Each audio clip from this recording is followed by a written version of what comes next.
People are cooking their way through the coronavirus pandemic. Here are their mouthwatering creations. The coronavirus pandemic has us stuck at home and looking for a way to cope.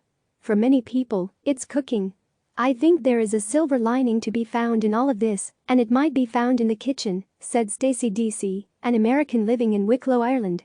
The proof is all over social media, with mouthwatering dishes being posted to Instagram, Twitter and Facebook with hashtags such as #coronaviruscooking. Deasy recently posted a picture of her chicken and dumplings to the knit cooking community group that she's a part of on Facebook. Food is comforting. Food is energy. Food can be healing. Those are important things right now more than ever, she said. Los Angeles resident Eric Dahlgren has had to work from home during the pandemic. But armed with a 25-pound bag of flour, he's been experimenting with bread making. He recently put a photo of freshly baked sourdough to his Instagram account. I need something to keep me busy, and baking always gives me a sense of accomplishment and pride, he said. Those are the kinds of things I need to get me through these lonely times we are all experiencing. Brenda McNicol had to cancel her 60th birthday party because of social distancing measures in Edmonton, Alberta. But she still baked a cake for a virtual cocktail party, which she hosted on a video conferencing app. I think food can serve as a vessel to bring people together, even when we can't actually be around each other, said Steve Roybal of Santa Rosa, California. Check out the photo gallery above to see these creations and others that have caught her eye. John Ander Elizold recently made this focaccia bread in Houston. Many people are finding comfort in cooking during the coronavirus pandemic. They're also using it as a creative outlet, sharing their results on social media, and connecting with others while they practice social distancing. I very much enjoy experimenting in the kitchen and cooking all sorts of complicated and different food, in general, Elizold said. But I have had a chance and drive to do some more recently due to the circumstances. Los Angeles resident Eric Dahlgren has always loved the freshly baked sourdough at Disneyland's California Adventure Park. So he challenged himself to try baking some of his own. He recently posted this photo on his Instagram account. I know the world is calling it social distancing, but it's just physical distancing, he said. With technology, I still feel like I get to be social. Sylvia Rubiales Bustle made this no-bake Meyer lemon cheesecake pie from West Palm Beach, Florida. Baking and cooking for me is like meditation, she said. It keeps me calm. Sarah Phillips and her boyfriend, Dan Krochik, teamed up on this duck in Cleveland Heights, Ohio. They made roasted potatoes and salad as sides. We usually cook most nights anyway, but now we have the time to make more involved recipes any day of the week, not just on weekends, she said. Brenda McNicol baked this chocolate cake for her 60th birthday and then held a virtual party via a video conferencing app. The pandemic has changed our lives dramatically, like everyone else, said McNicol, who is from Edmonton, Alberta. We are staying home, cooking at home and staying away from our family and friends. Eric Cox shows off a ribeye steak that he recently grilled in Tucson, Arizona. He used an espresso dry rub and topped it with garlic, crispy sage, rosemary and garlic chive butter.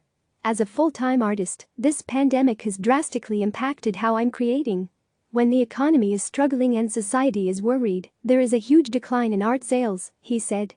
I've been a fan of creating in the kitchen for a handful of years, but those creative juices have been flowing more during this struggle. These ham, cheese and onion empanadas were made by Emily D'Angelica in New York. I have always loved to cook, as it is a great anxiety reliever for me in my day-to-day life, she said. But now, more than ever, it is making me feel much more productive and proud and effectively less anxious. Hannah Atchapel roasted this top-round lamb with baby potatoes in Eugene, Oregon. She added sauteed mushrooms and mini sweet bell peppers.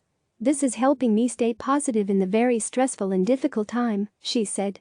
Food is art, and we have to have art in our lives. CNN's Louisa Khalid says she's always used cooking as a coping mechanism.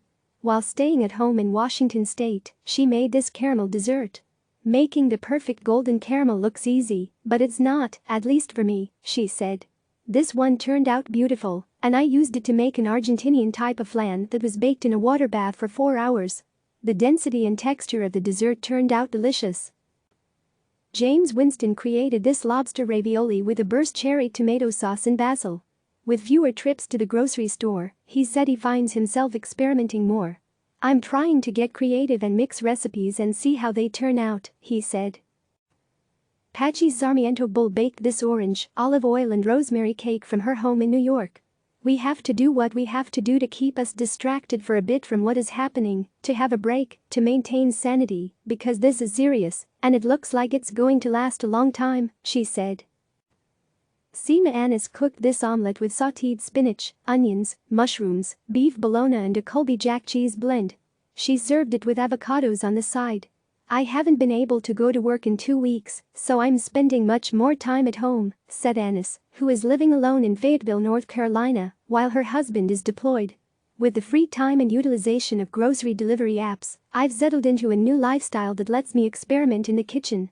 I can't exactly shy away from healthy meals because of my pregnancy, so I often find myself on Facebook groups or Pinterest looking for new meal ideas, and it has been incredibly helpful and fun in sharing the outcome with family and friends via FaceTime, texts and Facebook.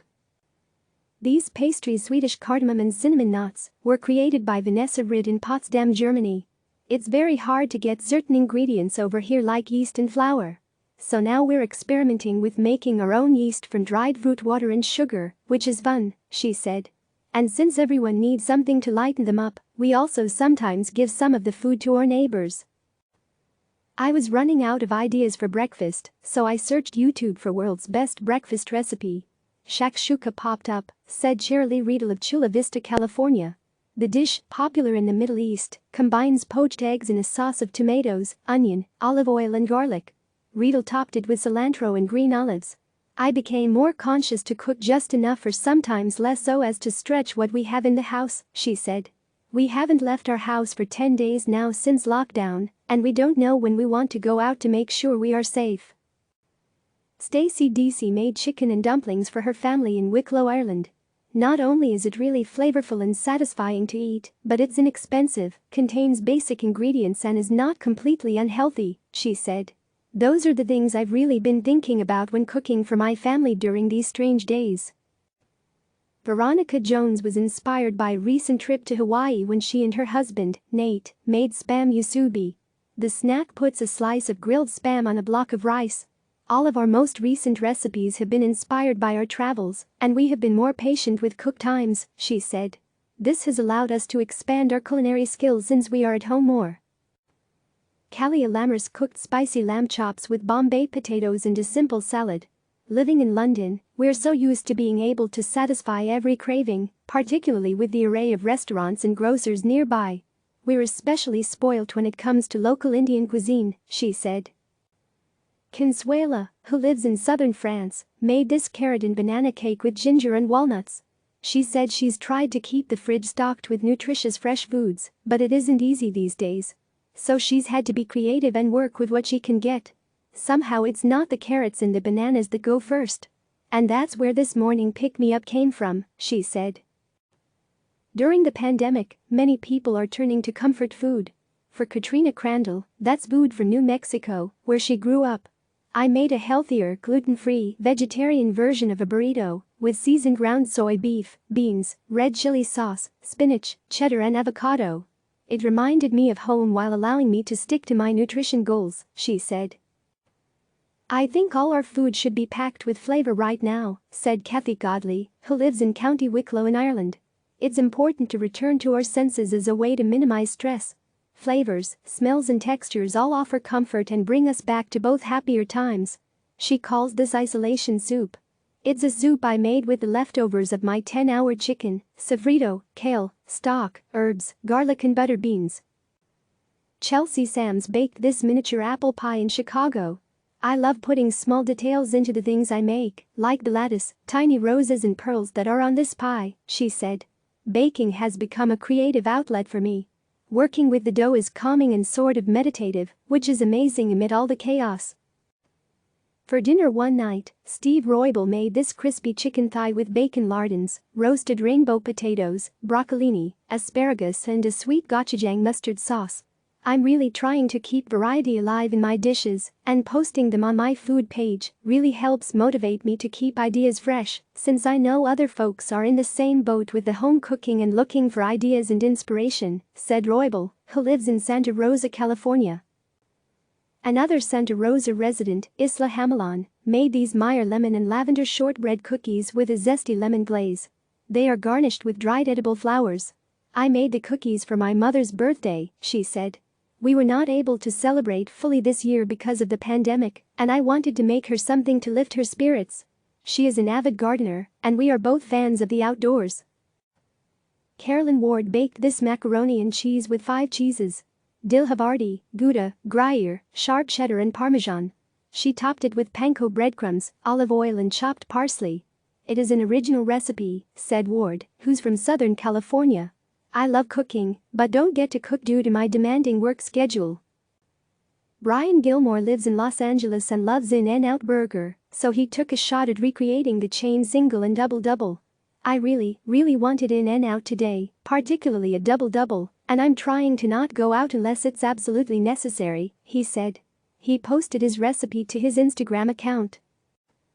Jennifer Cerny and her son, Ryan Gardner, were staying at a ski chalet about 2 hours north of Toronto when they made this cinnamon raisin swirl bread.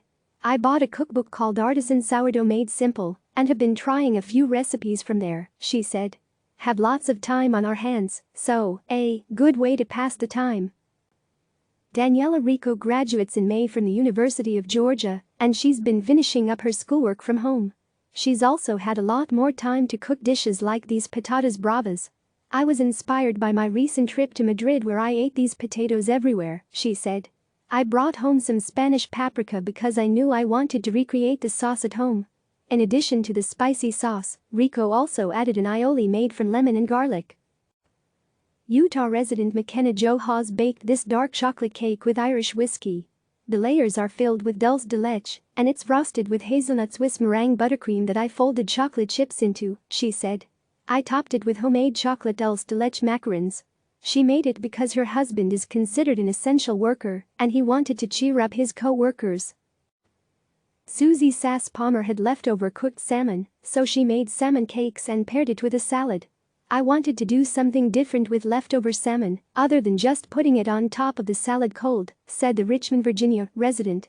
I do that a lot, but it seemed kind of boring. She hasn't been able to shop for groceries because she takes immunosuppressive drugs.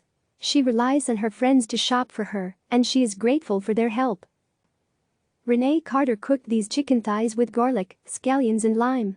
It's a dish by Alison Roman, and I had almost everything on hand except for the amount of scallions it called for, she said. Carter lives in Glen, New York, and said she has definitely been cooking and baking more during the pandemic. I'm in a cooking group on Facebook, and we all agree that we're going to come out of this needing larger pants, she said. Mary Salona baked these muffins for her oldest son, a sister and a friend.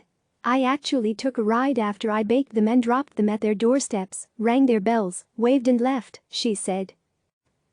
These are Rachel Annette Bond's homemade waffles with a dash or 5 of sprinkles. I decided because we've been cooped up and getting a little cranky, sprinkles were a necessity, she said. It was an extra surprise for my kids and a huge hit. Susan Whaler and her husband, Ken, have been making pizzas while stuck at home in New Rochelle, New York. This one was made with a homemade crust and topped with tomato sauce, caramelized onions, sweet peppers and mozzarella. Knowing we had pizza dough in the freezer, we started scavenging through the freezer and fridge to find things that would work, she said. Click subscribe to receive the latest news.